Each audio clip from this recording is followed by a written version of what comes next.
The first thing Commander Drev noticed was the silence. Not the normal silence of deep space. Every survey pilot knew that silence. This was different. This was the silence of things that had been loud once and were now very, very still. Drev pressed two of his four hands flat against the observation glass and stared out at the dark. Something was wrong with the stars. They were blocked. Not by a planet or a moon or a gas cloud, blocked by shapes. Hundreds of shapes, sitting dead and cold against the black. He could not make them out clearly from this distance, but his gut. Velcrath had guts, small ones, mostly used for processing information at a speed the brain could not. His gut told him to stop the ship. He stopped the ship. Sensor sweep, he said. His voice came out quieter than he intended. Lieutenant Koss ran the sweep. The results came back in 4 seconds. Koss stared at the screen. Then she ran the sweep again. Then she turned in her seat and looked at Drev with the wide, flat expression that meant she had no words. How many? Drev asked. At least 400, Koss said. Probably more. The density increases deeper in. Drev looked back at the shapes in the dark. 400 ships, dead. Hanging in the cold space beyond the 9th planet of a small yellow star system that nobody in the Galactic Survey Corps had ever considered worth visiting. The system was unremarkable. The star was unremarkable. The planets were unremarkable. There were 8 or 9 of them, depending on how generous you were with the definition. And none of them had produced a spacefaring civilization. The 3rd planet had some biology on it, simple stuff, vegetation, some animals. The survey rating was a 2 out of 10. Not worth a second look. And yet, 400 dead ships in the dark beyond the outermost ice world. Drev told his crew to hold position. He opened a channel to the core relay and sent a contact report. The relay was 6 days away. 6 days for the signal to arrive, 6 days for a response to come back. He had 12 days to wait and nothing to do with them except look at the shapes. He looked at the shapes. Move us in, he said. Slow, 0.5 kilometer per minute. Koss looked at him. Slow, he said again. The endless patience crept forward. The first wreck they reached was enormous. It was 3 times the length of their ship. It had been a warship once. You could tell by the weapon mounts, the armored plating, the thick forward hull designed to push through defensive fire. Most of the plating was gone now, torn off or melted or just gone, leaving the skeleton of the thing exposed like something that had been eaten and left to dry. Drev had a doctorate in xenoarchaeology. He had spent 40 years cataloging dead civilizations and the things they left behind. He recognized the design language of this ship, the curves of it, the way the forward section tapered, the specific geometry of the weapon ports. He recognized it because this design had been in his textbooks. That's a Kreth warship, he said. Nobody spoke. The Kreth Empire had been one of the great powers of the galaxy 8,000 years ago. They had controlled 11 systems at their height. They had been expansionist, aggressive, brilliant engineers. They had vanished from galactic history so completely that no one had ever found a satisfying explanation. 1 century they were there, the next they were not. Their planets were empty, their ships were gone. Historians called it the Great Retreat. Some said civil war, some said plague. Some said the Kreth had simply moved on to somewhere else. Here was a Kreth warship, 8,000 years dead, hanging in the dark beyond a small ice world nobody cared about. Keep moving, Drev said. They kept moving. The second wreck was not Kreth. Drev did not recognize it at all. The hull was a smooth organic material, shaped less like a machine and more like a seed pod, vast and pale. The technology suggested something very old, much older than the Kreth ship. The sensor readings were confused by the material, old alloys, old composites, things that did not match any entry in the core materials database. Koss pulled up what she could from the records. She searched for hull materials matching the readings. She searched for hull geometries matching the shape. She found nothing close, not in the database, she said. Take samples, Drev said. Mark the position. They marked it and moved on. 3 hours into the field, Drev stopped counting individual wrecks. There were too many. They were everywhere. Some were enormous, clearly capital ships of immense power. Some were small, escort ships or fighters, clustered in dead formations around the larger ones as if they had been trying to protect something, and had failed. Some wrecks had been blasted into fragments, just spinning clouds of debris that the sensor array had to pick apart to understand. The variety was staggering. 12 different hull materials, 7 different propulsion signatures burned into old exhaust trails that still left faint chemical traces in the vacuum. Weapon types that Drev could identify and weapon types that he could not. Ship designs from cultures that were in the history books and ship designs from cultures that were not, which meant either the database was incomplete or these ships had come from civilizations that were so old no record of them had survived anywhere. He counted 11 distinct species in the first sweep. The second sweep gave him 16. What happened here? Pilot Fen asked. Fen was young. This was only his third survey posting. He had never seen anything like this, but then nobody had ever seen anything like this. A battle, Koss said. Not one battle, Drev said. Look at the oxidation states on those older hulls. Look at the decay profiles. These ships did not all die at the same time. He pointed at the pale seed pod shape from before. That wreck is at least 15,000 years old by the surface analysis. That Kreth ship back there died 8,000 years ago. Those three over there. He pointed at a cluster of jagged angular ships that looked like they had been built by someone who had never believed in right angles. Those are no more than 1,000 years old. Maybe less. Silence. Different battles, Fen said slowly. Different species. Different times. Over 15,000 years, Drev said. He let that sit in the air of the cabin. 15,000 years of ships coming here and dying here. Different civilizations, different eras, different technologies. All of them ending up as wreckage in the cold dark beyond the ice world of a nobody star system. Something had killed them all. Something was still here. They found it 2 hours later. It sat at the center of the graveyard, the way a stone sits the center of a frozen pond. Everything around it was death and drift. It was not dead, and it was not drifting. Drev had thought, approaching, that it would be a planet, a heavily fortified moon, perhaps. Something natural that had been built upon. He had been trying to build a theory around what kind of natural geography could serve as the anchor point for 15,000 years of killing. It was not natural, it was built. The structure was difficult to look at, not because it was ugly, because the scale of it was wrong. His brain kept trying to assign it a size and kept revising upward. It took him 3 separate sensor sweeps before the number settled, and even then it did not feel real. The main structure was 60 kilometers across. The outer defensive platforms, there were dozens of them, extending in a wide perimeter, added another 40 kilometers in every direction. The whole complex was larger than some moons. It was dark, no running lights, no energy emissions, no heat signatures above the ambient temperature of deep space. The sensor array found metal and composite and something else, a material it could not classify, in quantities that were almost beyond measuring, but no power, no activity. It looked dead. It looked like everything else out here. Drev did not believe it was dead for a single second. What is it? Fen asked. A fortress, Drev said, because it was. Whatever else it was, whatever civilization had built it, whatever purpose it had served or still served, it was shaped the way only military things are shaped. Thick, layered, built to receive damage and keep standing. The outer plating, even darkened by age and scarred by what must have been thousands of years of battle, still conveyed mass, still conveyed solidity. This was something that had been built by someone who had decided it would not be moved and had then committed extraordinary resources to making that true. The weapon systems alone. Drev counted the weapon emplacements he could see and stopped at 200, because the number was making him feel a specific kind of small that he did not enjoy. The weapon systems are cold, Koss said, dormant. Whatever power source it uses, there's no energy flowing to the weapons. That's something, Fen said. Is it? Drev asked. The young pilot thought about that and said nothing. There were marks on the hull. Drev had them magnified. Koss put them on the main screen and they all looked at them for a long time. Not damage marks. Not corrosion. These were deliberate. Cut into the metal, or whatever the outer surface was made of, with precision. A language. A writing system. Geometric and angular, built from straight lines and specific angles that repeated in patterns Drev recognized as the kind of patterns all writing systems made. The visual signature of recorded meaning. He did not recognize the script. He fed it into the linguistic database.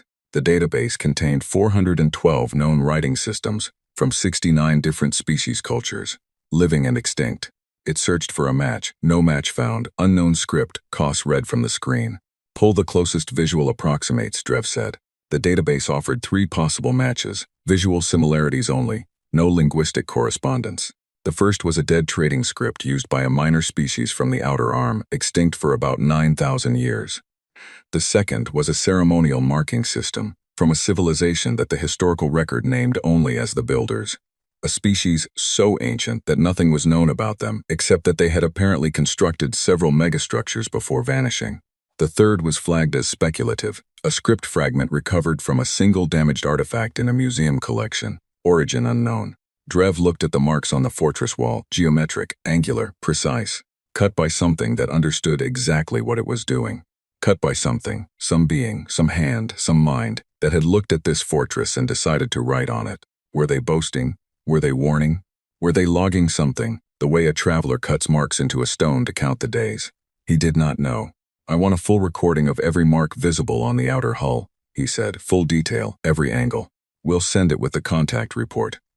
He looked at the fortress. He thought about the ships behind him.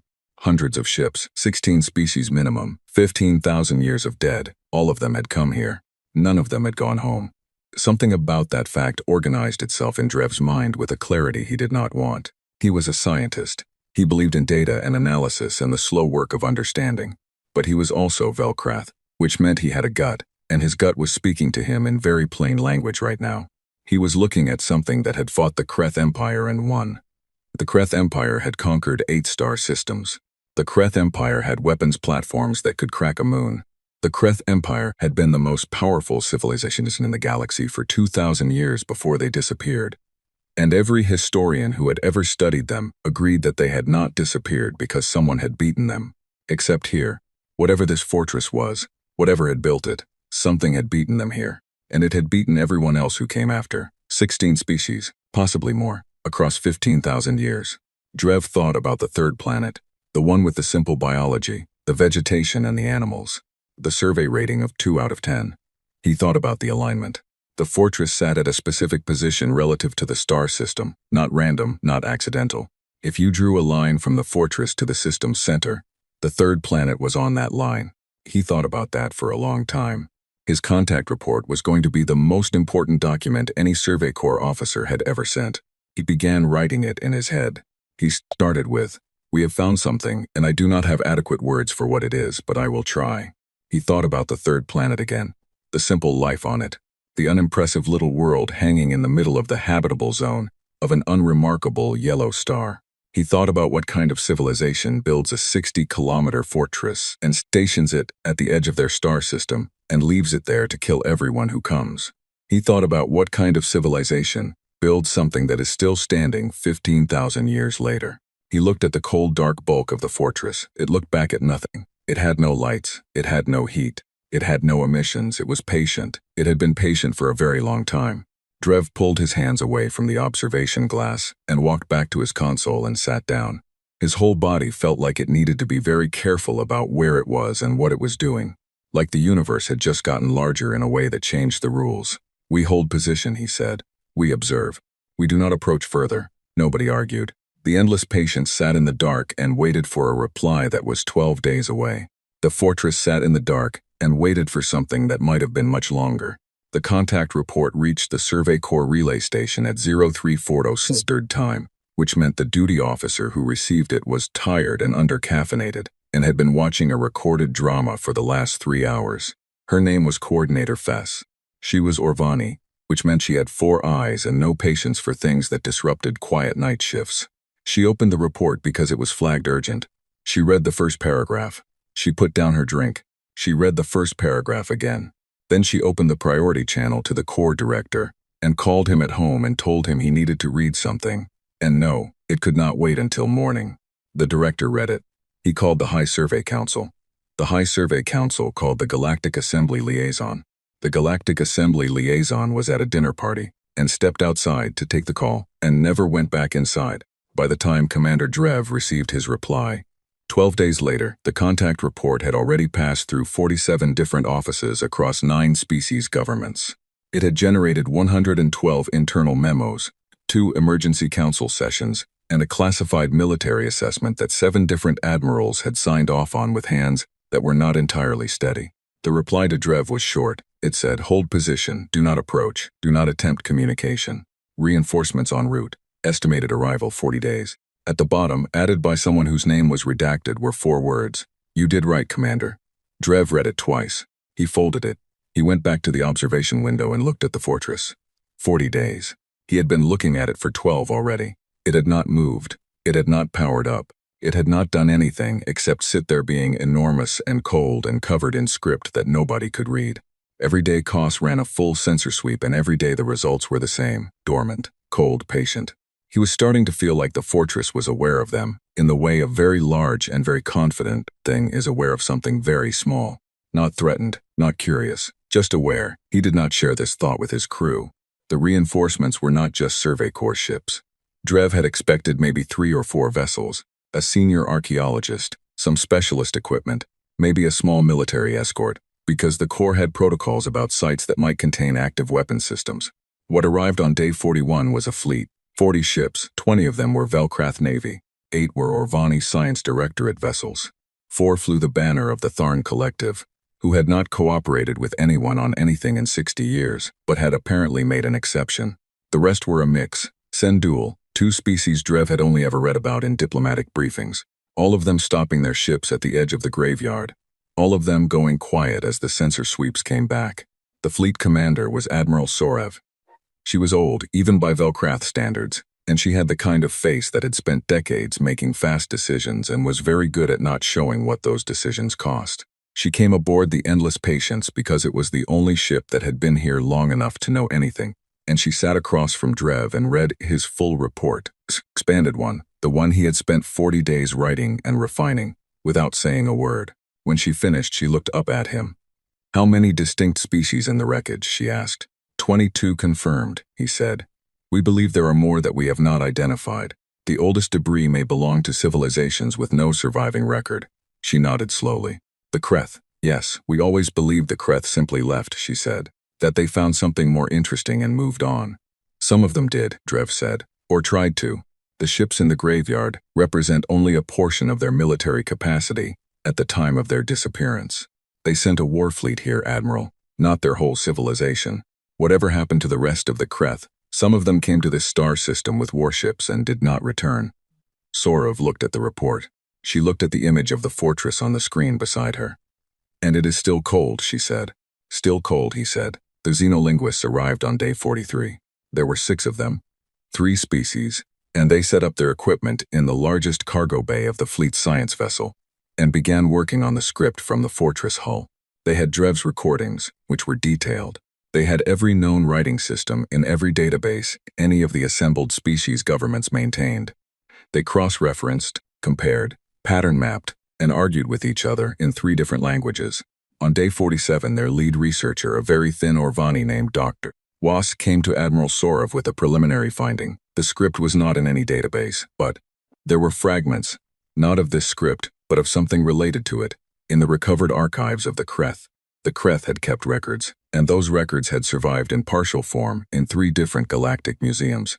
In those records, the Kreth made references to a species they had encountered at the edge of what they called the Empty Quarter, the region of space they believed to be uninhabited and of no strategic value. The Kreth had a name for this species. It translated roughly, with all the uncertainty that came from translating a dead language, as something between the stubborn ones and those who will not fall. The Kreth records indicated this species had been contacted twice.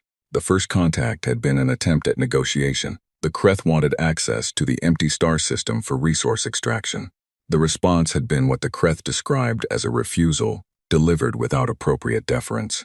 The second contact was the war fleet. The Kreth records stopped there. That particular archive had no further entries. The Velkrath and Orvani and Tharn historians on the fleet found similar threads when they searched their own deep archives. The Tharn had a 7,000-year-old oral tradition about a star system at the edge of explored space where something terrible waited.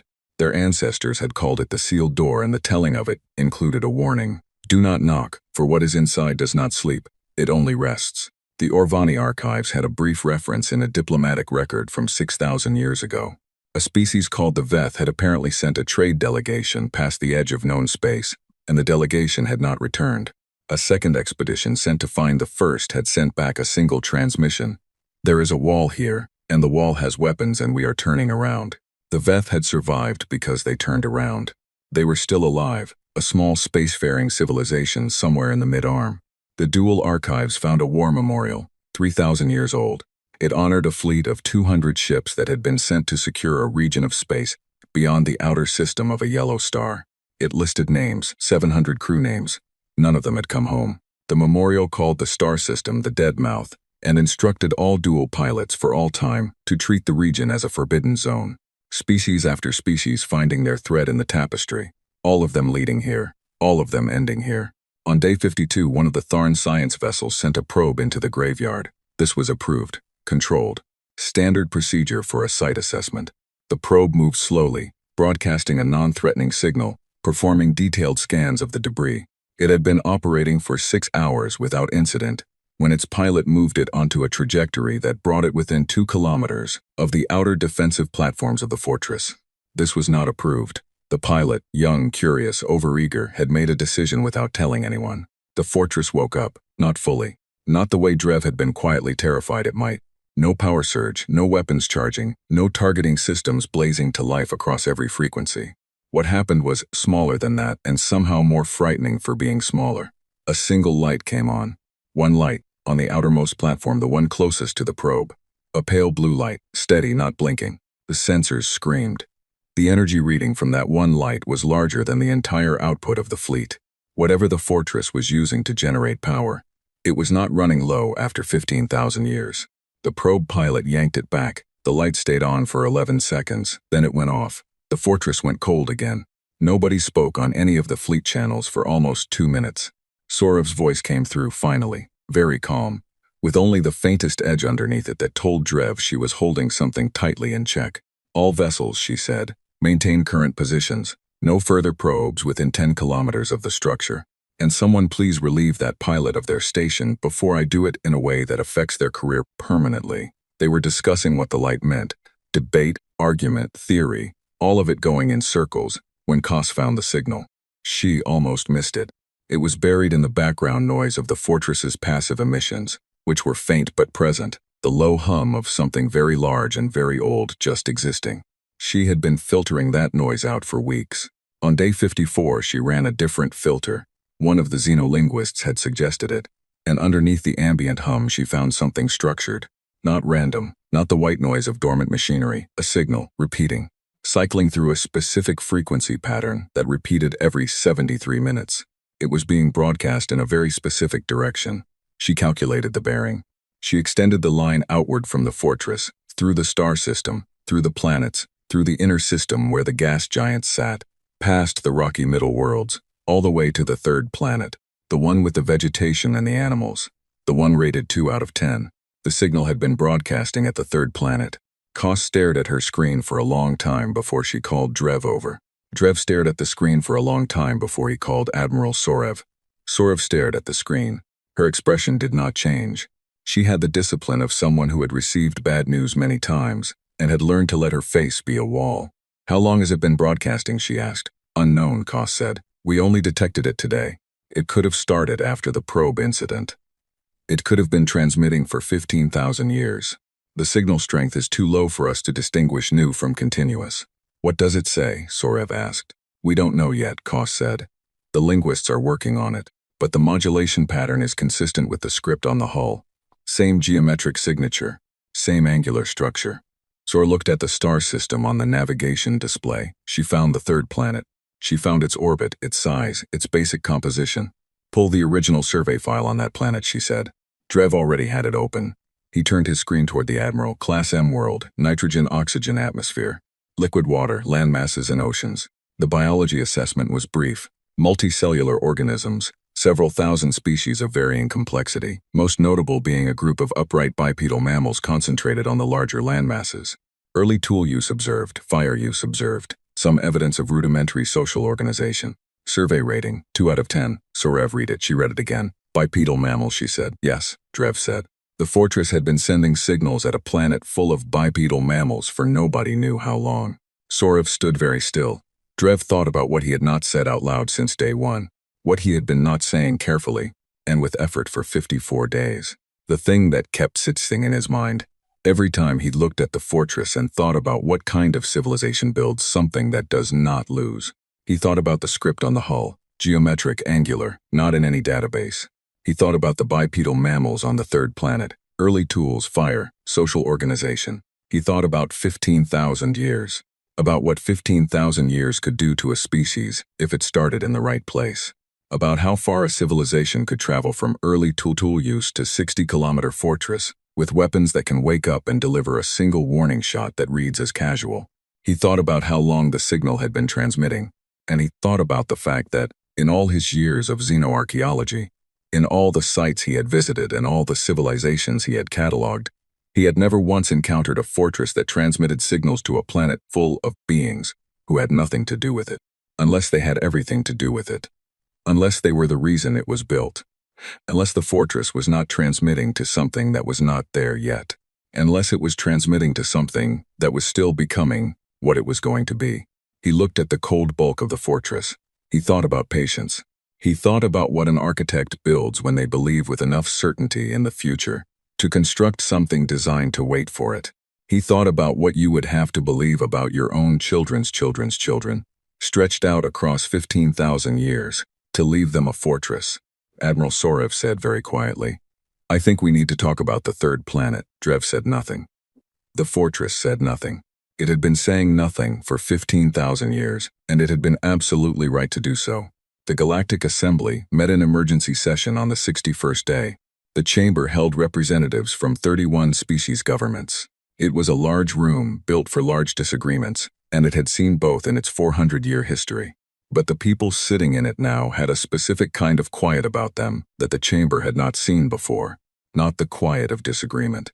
The quiet of people who are trying to decide something that frightens them and are pretending, for the sake of their own dignity, that they are not frightened.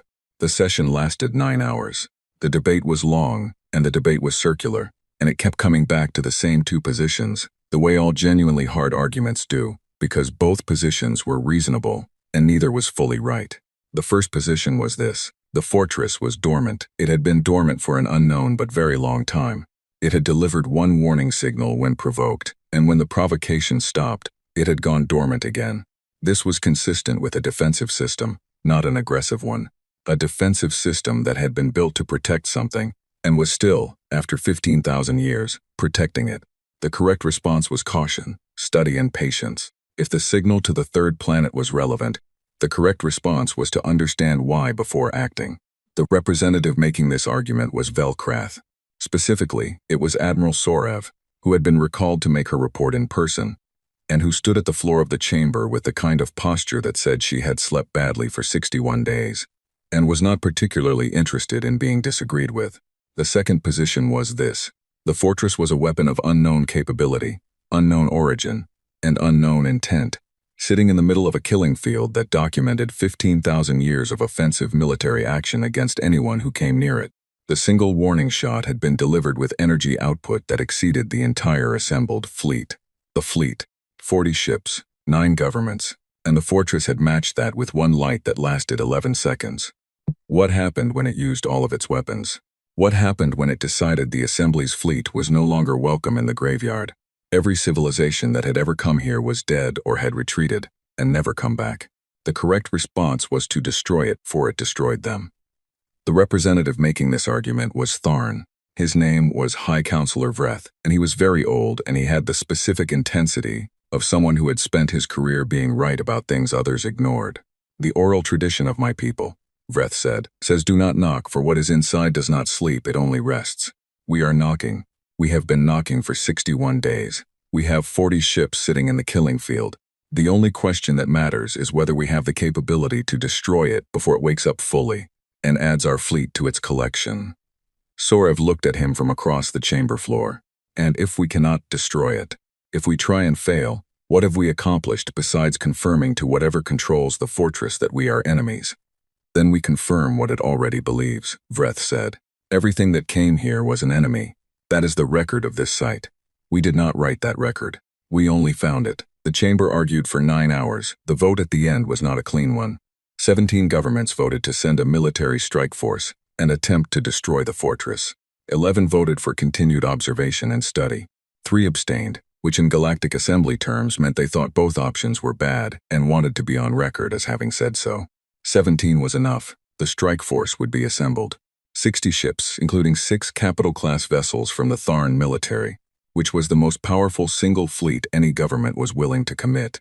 Estimated assembly time, 90 days. Estimated transit time to the site, 30 days, 120 days. Sorev sent a message to Drev. It said, "Hold position. Do not, under any circumstances, allow any vessel to approach the fortress. We have 120 days, and I intend to use every one of them." Drev read the message. He looked at the fortress. He thought the fortress was not going to care about their timeline. He thought that but did not say it. On day 70, the xenolinguists broke the signal. Not fully, partially, enough. Dr. Was had been working on the transmission from the fortress for 16 days with 4 other linguists and an AI system built specifically for cryptographic language analysis. The signal was not a simple transmission. It was layered. The outermost layer was a mathematical sequence. Primes, geometric progressions, the kind of pattern that any sufficiently developed intelligence would recognize as deliberate. Below that was a phonetic key, structured like a dictionary, pairing sounds to symbols from the hull script. Below that was the message itself. The mathematical layer was designed to be solvable. It was an invitation to keep digging, a way of saying, if you are smart enough to find this, you are smart enough to go further. The phonetic key had taken most of the 16 days. The message itself, once they had the key, took 4 hours. Was brought the translation to Drev and Sorev together. He set it on the table between them. Neither of them picked it up immediately. Then Sorev reached out and took it.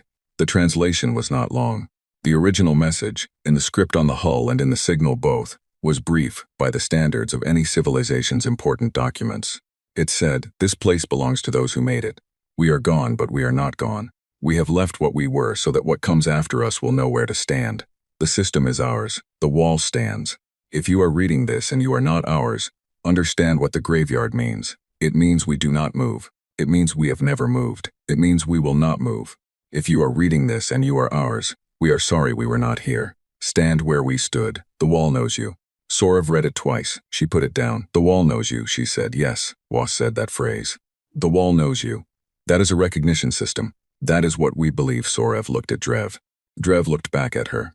The thing neither of them had said out loud for 70 days sat between them now with the translation as evidence. "The survey data on the 3rd planet," Sorev said. "How old is it?" Drev had already checked. He had checked it on day 54 when Kos found the signal, and he had checked it again on day 60 and again 3 days ago, when the linguistic team started making progress. "The original survey was conducted 212 years ago," he said. "Standard flyby, no detailed assessment. The bipedal mammal notation was made by the survey drone's automated biological scanner. There has been no follow-up survey. 212 years. In 212 years, a species with early tools and fire and rudimentary social organization could do a great deal. Or nothing at all. Most species with early tools and fire and rudimentary social organization did nothing at all for a very long time. Tens of thousands of years of very slow progress, but some did not, some moved fast. "We need a current assessment of the 3rd planet," Sorev said. "We sent a scout drone yesterday," Drev said. "It will reach the inner system in 11 days. Sorev nodded. She picked up the translation again. She read it a 3rd time. "The wall knows you. A recognition system built into a 15,000-year-old fortress. Waiting. For what? For whom?" The scout drone reached the inner system on day 81. Its automated systems began a standard biological survey of the 3rd planet. It swept the atmosphere, analyzed the surface, categorized the land masses and water bodies, and the distribution of life forms across both. The report it sent back was not what anyone expected. The 3rd planet was not primitive. There were cities. Thousands of them, on every landmass, connected by networks of infrastructure visible from orbit. There was industry. There were satellites, dozens of them in low orbit, higher orbit, several at Lagrange points. There were what appeared to be large installations on the planet's single large moon. There was debris in the outer system suggesting regular travel beyond the inner planets. There were, at the very edge of the scout drone's sensor range, what appeared to be the engine signatures of spacecraft. The bipedal mammals had not spent the last 212 years sitting around fires. They had cities. They had satellites. They had spacecraft. They were spacefaring. Was read the drone report and sat very still. "They are not a primitive species," she said. "They were," Drev said. 200 years ago they were. 200 years, Was said. She understood what that meant. Every linguist understood history. 200 years was nothing. 200 years was the blink of an eye in civilizational time. For a species to go from early fire use to orbital satellites in 200 years was not impossible, but it was unusual. Very unusual. The standard developmental curve for a spacefaring species, once they achieved reliable combustion technology, was 600 to 1,000 years to first orbit. These ones had done it in less than 200. She thought about the signal. Broadcasting at that planet. Broadcasting for an unknown number of years. She thought about what the message said. "If you are reading this and you are ours." She thought about a recognition system waiting in a dormant fortress. She thought about a civilization that built something 15,000 years ago, left a message in it, aimed a signal at a small world where something was being born, and waited. Patient. Impossibly patient. They are going to come here, Was said. Not yet, Drev said. The drone assessment suggests early spacefaring capability. Interplanetary, possibly. Not interstellar. Not yet, Was agreed. She looked at the drone report, at the cities and the satellites and the moon installations. They are moving fast, she said. The signal reached the human monitoring station on the edge of the solar system on what humans called a Tuesday. The station was called Sentinel-4. It sat in a stable orbit far beyond the last planet, one of 7 automated listening posts humanity had placed at the edges of the solar system 15 years ago as part of the Deep Space Early Warning Network. The network had been built to detect incoming signals, debris, and anything else moving toward the inner system from the dark. It had spent 15 years detecting mostly nothing, which was what everyone expected and hoped for. Sentinel-4's antenna array caught the signal on a routine sweep. The onboard AI flagged it, not as a threat. The signal was not moving. It was not a projectile or an object on an intercept course. It was a broadcast, a transmission, structured and repeating, originating from a point well beyond the outermost planet, in a region of space that the Deep Space Network had scanned many times and always found empty. The AI ran its standard signal analysis. The transmission did not match any known human encoding system. It was not random. The mathematical structure of the outermost layer was identifiable, sequences, geometric progressions, and the AI flagged it as a possible artificial signal of unknown origin and forwarded it to Earth with a priority tag. At the Deep Space Signal Analysis Center in Bangalore, a junior researcher named Priya Shen was the first human being to look at it. She looked at it for a long time. She pulled up the direction of origin. She mapped it against the outer system. She found the transmission point and looked at it on the nav chart, and then pulled up a long-range telescope array and pointed it at the same coordinates. The telescope found wreckage, hundreds of pieces of wreckage, and something else, sitting at the center of the wreckage, large enough to register as a solid mass on the optical array. Dark still, no emissions visible. Priya Shen stared at her screen. She was 26 years old, and she had wanted this job since she was 9. She had imagined, more times than she could count, what it would feel like if the arrays ever picked up something real. She had not imagined it would feel like this. Like the dark outside the window had always had something in it. Like something had always been there, waiting for her to look up. She reached for her supervisor's extension. Her hand was very steady. She was surprised by that. She was surprised, and then she thought about it for just a moment, and she was not surprised at all.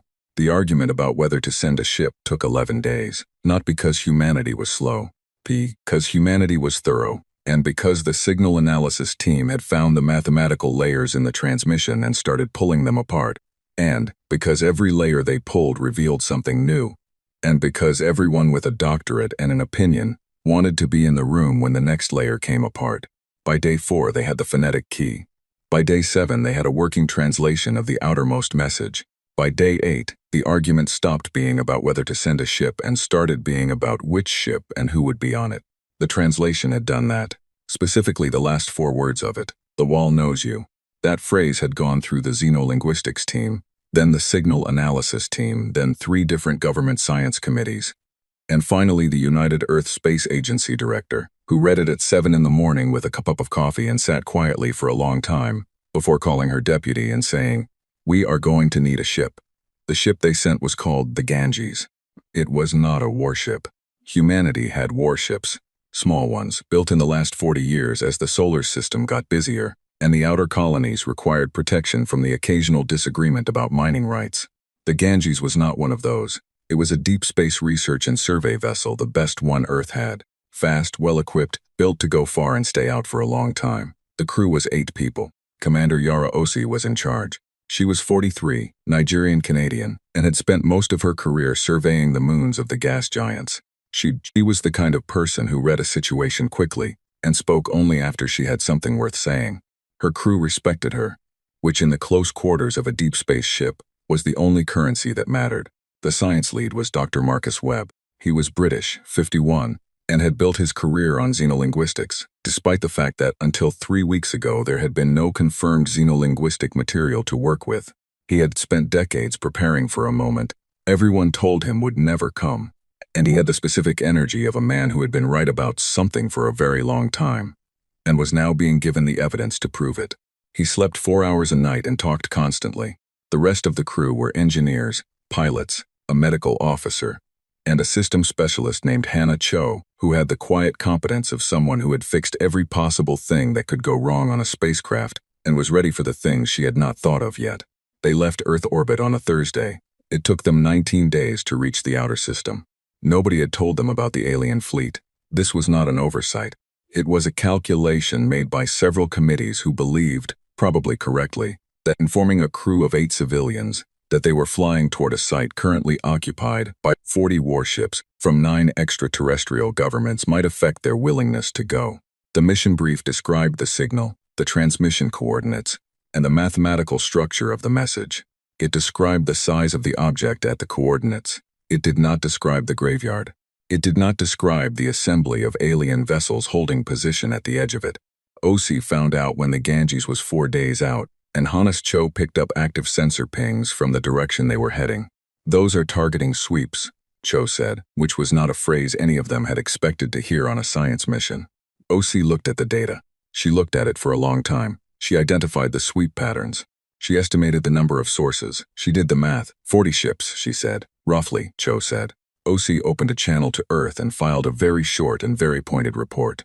She described the targeting sweeps and the estimated fleet size, and she said precisely, "An explanation would be appreciated. We are continuing on course." The response from Earth took 8 hours to arrive. It was longer than her report and contained considerably more information than her mission brief had. She read it at the table, and the crew mess with Webb, looking over her shoulder, because he could not help himself, and the rest of the crew sitting around the table because word travels fast, on a small ship. When she finished, she put the screen face down on the table. Webb read the full report. He made a sound that was not quite a word. 15,000 years, he said. Yes, OC said. And nobody in the history books. No, he sat back. He looked at the ceiling. 15,000 years ago, our ancestors were just about inventing agriculture. Some of them, OC said. The ones we know about. Webb looked at her. She looked back at him. Keep moving, she said. The graveyard was worse than the report described. Reading about hundreds of derelict ships was one thing. Passing through them was another. The Ganges moved slowly, OC holding them to a crawl, and for 3 hours the crew sat at the observation ports and said almost nothing. The scale of it was wrong in a way that was hard to process. Not just the number of wrecks, the variety of them. Shapes that made no sense by human engineering standards. Materials that caught the light in wrong ways.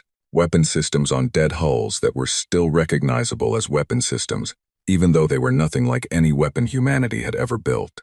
All of it dead and cold and spinning very slowly in the dark. Cho found the Kreth warship, the one Drev had identified on day 1, 8,000 years of drift, moving it only slightly from where it had died. She put it on the main screen, and nobody said anything about it for almost a minute. "Something killed that," the pilot, Sergeant Ajay Nair, said finally. "Something killed all of it," Webb said. "Something that's still here," Nair said. "Yes," Nair nodded. He turned back to his controls. He kept them moving. OC noticed that he did not slow down. She noticed that none of her crew, despite everything, suggested they should turn around. She filed that away and did not comment on it. The alien fleet picked them up when they were 2 hours from the fortress. The contact was immediate. Tight beam transmission, aimed precisely at the Ganges, which told OC the fleet had been tracking them since they entered the graveyard. She accepted the signal. The translation software Earth had loaded into the Ganges before departure, compiled from the linguistic work on the fortress signal, processed it in near real time. The message was from something called the Galactic Assembly Observation Fleet. It identified itself. It ordered the Ganges to stop and hold position. It said the region was under assembly jurisdiction pending a security determination, and unauthorized vessels were not permitted to proceed. OC read it. She keyed her response. "This is Commander Yara OC of the United Earth Research Vessel Ganges. The transmission we are investigating originated from coordinates within our home solar system. We are proceeding to investigate a signal originating in our own solar system. We will do so peacefully and without hostile intent. We appreciate the Assembly's concern for our safety." She closed the channel. "They're going to try to stop us," Nair said. "Let them try," Cho said mildly, which surprised everyone a little because Cho was usually the quiet one. The alien fleet did not try. They hailed twice more and then went silent. OC imagined the conversations happening on those ships. because she imagined a great deal of argument and very little agreement. She thought that whoever was in command over there was either very wise or very uncertain, because a wise commander and an uncertain one would make the same call here. Wait and see. The Ganges kept moving. The fortress filled the observation port. Up close, it was a different thing than a sensor reading or a drone image could convey. It had a presence, not in any mystical sense, in the physical sense of something so large and so solid that the space around it felt different. The way a mountain changes the feeling of a valley, not by doing anything, but simply by being there. Osi held them at 5 kilometers. She looked at the weapon emplacements. She counted the defensive platforms. She read the script on the hull, in the telescope feed. The same geometric angular marks that Webb's colleagues on Earth had been working on from the drone data. Up close, she could see how deep the cuts were, how precise, not the work of automation, the work of something with hands and intention. It's dark, Nair said. No power signature. The alien fleet said it woke up when they got too close, Osi said. We're close, Nair said. We are, she said. She opened a channel on the frequency the transmission had been using. She did not know what to say. She thought about what the message had said. She thought about the last 4 words. She said, "This is the Ganges out of Earth. We received your message." The silence after that lasted 11 seconds. Then the fortress lit up, not a single warning light, all of it. Every platform, every emplacement, every surface, flooding with a steady blue-white light that made the surrounding dark look even darker by contrast. The sensor board screamed. Webb grabbed his console. Nair's hands were on the controls. "Weapons?" Osi asked, her voice level. "No," Cho said, reading fast. "No weapons charging. Power is up across the whole structure, but it's not combat configuration. It's more like..." She stopped. She looked at her screen. "It's like it just woke up. Full systems. Running diagnostics. It's running diagnostics. Like a ship that just came out of standby." "How long was it in standby?" Webb asked. Nobody answered because nobody knew, but everybody thought about it. A door opened in the hull. Not a weapon port. Not a defensive system cycling up a door. A large one, clearly designed for a ship to dock with, set into the main structure in a position protected on 3 sides by the fortress's own bulk. The Ganges sat there for a moment. "It opened a door for us," Nair said. "Yes," Osi said. "We're going in," Nair said. "Not a question. We're going in," she confirmed. The docking bay inside was large enough to hold 20 times the size of the Ganges. The air was breathable. That was the first thing the sensors confirmed, and it was the thing that made Webb sit down heavily in his seat, because it meant whoever built this had known who was coming. You did not fill a bay with a nitrogen-oxygen atmosphere by accident. You did it because you knew what was going to dock there. The gravity was standard Earth gravity. The temperature was 21 degrees Celsius. The lights that came on when they stepped off the ship were tuned to a wavelength that human eyes found comfortable and clear. "They built this for us," Webb said. "They built this for someone like us," Osi said. "No," Webb said quietly. "Look at the door height. Look at the proportions of this space. Look at where the lights are positioned." He turned slowly, taking it all in. "They built this for bipedal beings of approximately human height, with eyes approximately where our eyes are." Nobody argued with him. They went deeper. The records room was at the heart of the fortress. It was not locked. The door opened as they approached. Inside, the walls were covered floor to ceiling in the angular script, but there were also images. Not photographs, not screens, something between the two, surfaces that held images the way paper holds ink, fixed and permanent. The images showed people, human people, or close enough to human that the difference, if there was a difference, was invisible to Osi's eyes. Bipedal. 2 arms, 2 legs, faces with 2 eyes and a nose and a mouth, dressed in clothing she did not recognize. Standing in front of ships she did not recognize. Standing in front of what was very clearly this fortress, still under construction in some of the images, complete and lit in others. Webb was pulling out his translation tools before Osi said a word. He worked for 2 hours while the rest of the crew moved carefully through the room, documenting everything, touching nothing. At the end of 2 hours he called Ose over and showed her his screen. He had translated enough. The story was not complete. It would take months to translate fully. But the outline of it was there, cut into these walls 15,000 years ago, by people who had known they were leaving and had wanted what came after them to understand why. 15,000 years ago there had been a human civilization, not primitive, not early, advanced, spacefaring, spread across several worlds in this star system and into the nearest neighboring systems. Not an empire in the grand sense. The records describe something more like a network, many communities, many voices, held together by shared technology and shared history rather than by conquest. They had not been alone. The galaxy then as now was full of other civilizations. Most of those civilizations had looked at the small network of human worlds and seen something to be taken. Resources, space, labor something. The wars had been long. The records described them without self-pity and without dramatics. The way people who have been through terrible things sometimes describe them, plainly, because the weight of the event does not need decoration. The human civilization had nearly been destroyed. 3 separate times, enemies had come within reach of the home world. 3 separate times, something had stopped them. After the 3rd time, the survivors had made a decision. They built the fortress. They called it, in their own script, something that Webb translated first as the last argument, and then revised to the word that ends the conversation. They built it over decades. They put everything they had learned about war and defense and endurance into it. They designed it to run without them, to maintain itself, to protect the system from anything that came, forever, or as close to forever as engineering could reach. They built into it a recognition system, DNA-keyed, biological signature keyed, that would identify the descendants of the builders and open for them alone. Then they left. Not all of them. Some stayed on the home world, starting over, going back to simpler things, waiting to grow again into whatever came next. But most of them left, went deeper into space, beyond the reach of the enemies who had broken them, looking for somewhere safe, looking for somewhere new. The records did not say where they went. The last entry in the records room simply said, "We will not be back, but you will be here. You were always going to be here. We left you the wall will hold. It has always held." O.C. read it on Webb's screen. She read it a second time. She looked at the images on the walls, at the faces of people who were 15,000 years dead, and looked enough like her that she could have passed them on a street. Her ancestors had nearly been wiped out of the galaxy before agriculture, before cities, before writing, by the history humanity knew.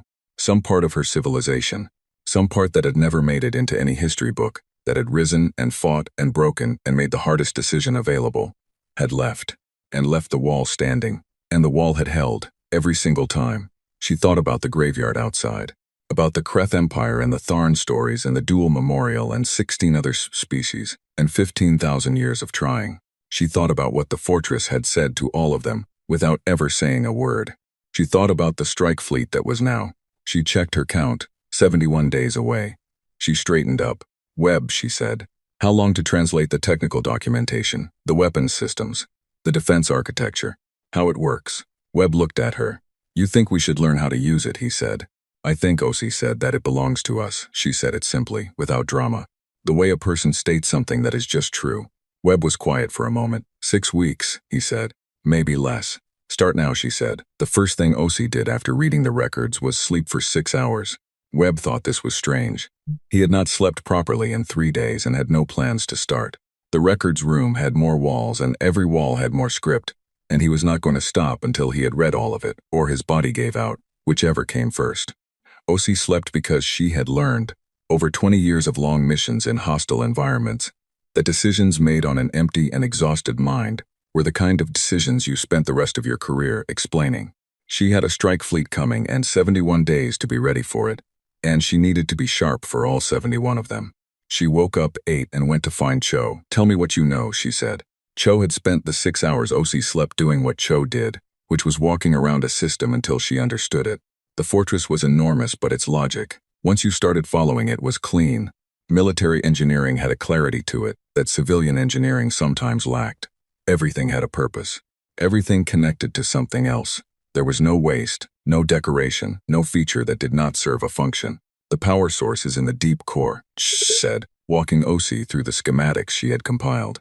"I don't fully understand what it is yet. Something that should not still be running after 15,000 years, but here we are. The weapon systems are distributed, not centralized. There's no single point you could hit to take them offline. You would have to disable each emplacement individually, and there are." She paused. "How many?" O.C. asked. "On this main structure, 240 confirmed active emplacements. On the outer platforms, another 180. Cho stopped walking. She turned to look at O.C. "That is not the part that matters. Tell me the part that matters," O.C. said. Cho pulled up a map on her screen. The map showed the graveyard, the full debris field, rendered in sensor data, color-coded by mass and material. "I ran a detailed scan of the debris field," Cho said, looking at every object. "Every piece of wreckage, every fragment, every dead ship." She tapped the screen. Sections of the debris field changed color. These are not wrecks. O.C. looked at the map. Roughly a third of what the alien fleet had catalogued as debris was highlighted. Distributed throughout the field, not clustered. Spread evenly, almost geometrically, across the entire volume of the graveyard in a pattern that was not random at all once you looked at it from directly above. Weapons platforms, O.C. said. Disguised as wreckage, Cho said. Covered in debris. Coated in materials that read as dead metal on a standard scan. They have been sitting in that field for, I don't know how long. The oldest ones by material analysis are at least 10,000 years old. They have been dormant, cold, completely invisible to anything that wasn't looking for them specifically. O.C. studied the map. The fortress was not just the fortress. The entire graveyard was the fortress. Any fleet that came in force would move through the debris field to reach the main structure. Any fleet moving through the debris field would move between and around and past several hundred disguised weapons platforms before it got close enough to see the main structure clearly. They would already be inside the kill zone. They would have been inside it from the moment they entered the graveyard. Every fleet that had ever come here had done the same thing, moved through what looked like the evidence of previous failures, not understanding that the evidence of previous failures was also the weapon that would make them fail. 15,000 years of the same trap, 15,000 years of it working. O.C. stood there for a moment with that thought. Do the platforms respond to the fortress systems? She asked. Yes, Cho said. Full integration. They all came online when the fortress woke up for us. They are currently in standby, same as the main emplacements. Waiting. Can we control them from inside the fortress? Cho looked at her steadily. Yes. O.C. nodded. She went to find Webb. On day 31, O.C. opened a communication channel to the alien fleet. The response came from Admiral Sorev, which told O.C. that the Velkrath were still the most rational voice in the fleet, and that Sorev had made sure she was the one handling contact. The translation software managed the exchange in near real time, rough at the edges but functional. O.C. introduced herself. She told Sorev what they had found inside the fortress. Not everything, not the weapons platforms, not the technical details, but the history, the records, the story of the civilization that had built this place and why. Sorev listened. When O.C. finished, Sorev was quiet for a long time. You are saying this structure belongs to your species, Sorev said. I am saying this structure was built by our ancestors to protect our home system, O.C. said. That is what the records show. The recognition system in the fortress confirms it. It opened for us and for no one else in 15,000 years. Another silence. A strike force is coming, Sorev said. 60 ships. I want you to understand that I do not personally support this action. I want you to understand that when I say that, it is not a negotiating tactic. I am telling you because you need to know. I know, O.C. said. We have been monitoring their transit. They will arrive in 40 days. High Counselor Vreth commands the strike force. He believes the fortress is an existential threat to the Galactic Assembly. Sorev paused. He is not irrational. The graveyard is a serious argument for his position. The graveyard, O.C. said carefully, is evidence that the fortress defends itself when attacked. That is not the same as an existential threat. I know that, Sorev said. Vreth knows that too. The difference between Vreth and me is that I think the distinction matters. O.C. thought about what to say next. We will not fire first, she said. I want that on record. If the strike force holds position and does not attack, nothing will happen to them. And if they do not hold position, O.C. said nothing. She did not need to. The 40 days moved differently than any days O.C. could remember. Webb translated. He barely stopped. He slept in the records room sometimes, curled up on the floor with his translation equipment running beside him. And O.C. stopped trying to make him do otherwise, because the information he was pulling out of those walls was worth more than a few hours of proper rest could measure. He found the technical documentation on day 38, and from that point on, he and Cho worked together, one understanding the language and one understanding the engineering, each making the other faster. The crew moved through the fortress. They learned it the way you learn a ship you are going to rely on, not just the systems, the shape of it, the way sound moved through the corridors, the specific light in specific rooms, the feeling of walking through something that had been built to last and had delivered on that completely. Nair spent most of his off hours in the docking bay, running his hand along the walls. He never explained why. Nobody asked. On day 39, Cho brought all the weapon systems fully online for a test cycle. She did it carefully, one system at a time, reading the response, calibrating. The energy output was staggering even at 20% capacity. She ran it for 4 minutes and then powered back to standby and sat quietly for a while afterward. It works, she told O.C. All of it? O.C. asked. All of it, Cho said. Every emplacement, every platform in the field, everything. 15,000 years, and everything works. She said the last part the way you say something that you cannot fully fit inside your understanding of the world. Not with awe exactly, with a kind of respect for the craft of it, for the people who had built something, and meant every word of what they built. The strike fleet arrived on day 41. 60 ships dropping out of transit at the edge of the system, moving in formation. The 6 Tharn capital vessels at the center of the formation the way the biggest stones sit at the center of a wall. Even from inside the fortress, the sensor readings were readable. O.C. had Cho put them on the main display and looked at the fleet for a long time. 60 ships. She thought about what she was looking at. Then she opened the communications channel. High Counselor Vreth answered personally. He was older than she had expected from Sorev's description. His face had the texture of something that had survived a great deal, and had the marks to show it. He looked at Ose with the specific expression of someone who has been told an important piece of information and is still deciding whether to believe it. Commander Ose, he said. The translation software made his voice flat but precise. You are aboard the structure. I am, she said. You should evacuate to a safe distance, he said. What we are about to do will leave nothing standing. High Counselor, Ose said. I want to show you something before you make any decisions. She nodded to Cho. Cho brought the external cameras up, full view of the debris field. Then she ran the scan overlay, the same scan she had run on day 31, highlighting everything that was not dead metal, everything that was waiting. She broadcast it to the strike fleet. On 60 ships, sensor operators and commanders and tactical officers looked at their screens and saw the graveyard reclassified in real time. Saw the debris field resolve into something that was not a debris field. Saw the weapons platform scattered through it like seeds in soil, evenly, deliberately, in a pattern that had a word for it, and the word was kill zone. The fleet channel went very quiet. Vreth looked at his screen. He looked at it for a long time. His face did not change, but something behind his eyes did. The specific change that happens when a person who has been confident about a plan realizes the plan was built on an incomplete picture. Those platforms, he said, have been dormant for up to 10,000 years, O.C. said.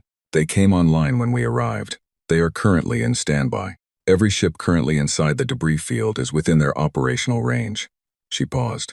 High Counselor, your fleet entered the graveyard to approach the fortress. I want you to understand that the moment you crossed into the debris field, you were already inside the defensive perimeter. Silence.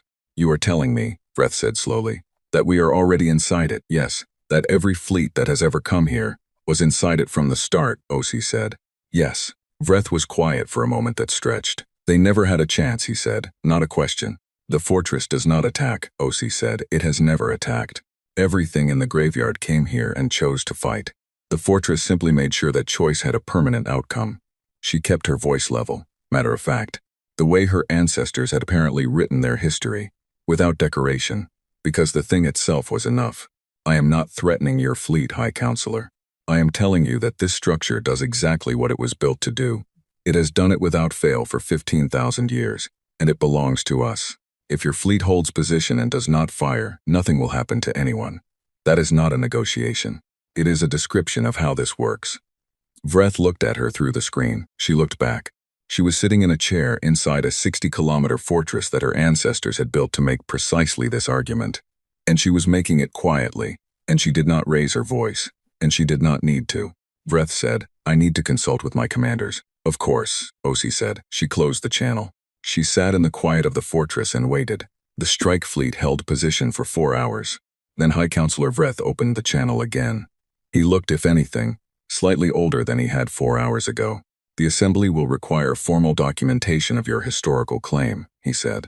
Translated records, authentication, independent verification. We will provide all of that, O.C. said. There will be a formal process. It will take time. We understand. Vreth looked at her. Something in his expression had shifted. The specific thing that shifts when a person stops arguing and starts accepting. Not comfortable acceptance. The kind that comes from being shown something true that changes the shape of what you thought you knew. The Kreth Empire, he said. They were the most powerful civilization in this galaxy for 2,000 years. Yes, O.C. said. And they came here, yes, and they lost. O.C. said nothing. The graveyard said it for her. Vreth was quiet for a moment. Who were your ancestors, Commander? It was an honest question. Not hostile. The question of someone who was genuinely trying to fit a new piece into a picture that had just become much larger. I don't fully know yet, O.C. said. We're still reading the records. But they were people who got hit hard enough and often enough that they built this instead of fighting one more war.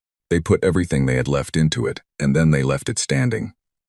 She looked around at the walls of the room she was sitting in, at the faint hum of 15,000 years of patient machinery. They trusted us to grow up and find it. She thought about the signal. Transmitting for an unknown number of years, aimed at a small blue world where something was becoming what it was going to be. She thought about the recognition system, the nitrogen-oxygen air in the docking bay, the lights at the right height, the door that opened without being asked. Not a gift exactly, not a weapon exactly, something in between, a foundation. An argument made in metal and composite and 15,000 years of silence that said, we were here and we were real and we did not fall, and neither will you. The assembly will stand down, Vreth said, for now, pending the formal process. Thank you, High Counselor, Osi said. The channel closed. That evening, Ose stood at a viewport on the upper level of the fortress. The graveyard was visible from here. Hundreds of dead ships turning slowly in the dark, lit now by the fortress's running lights. The first time in who knew how long this field had been anything but cold and black. The light made the wrecks look different, less like a warning and more like a record. Evidence of something true, left in the dark for anyone honest enough to read it. Nair came and stood beside her. He had a cup of coffee. He had found, remarkably, that the water recyclers in the fortress were still functional and had adapted them to the ship's supplies in about 4 hours, because Nair was that kind of person. He looked at the graveyard. 16 species, he said, at least, Osi said. 15,000 years. Yes, Nair drank his coffee. We were farming, he said, when they built this. Somewhere on Earth, somebody was figuring out wheat. Some of us were, Osi said. Nair was quiet for a moment. The ones who built this. The ones who left. Do you think they made it? Wherever they went. Ose had thought about this. She had thought about it a great deal in the last 41 days. She did not have an answer that was anything more than hope, dressed up as theory. I think they were the kind of people who made things that lasted 15,000 years, she said. I think people like that tend to be hard to finish off. Nair nodded.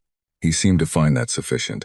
They stood there together in the light of the fortress, looking out at the old dead fleet of the galaxy's long history of trying, and at the stars beyond it, cold and countless and full of things that were still unknown. The fortress hummed quietly around them, patient, proven theirs.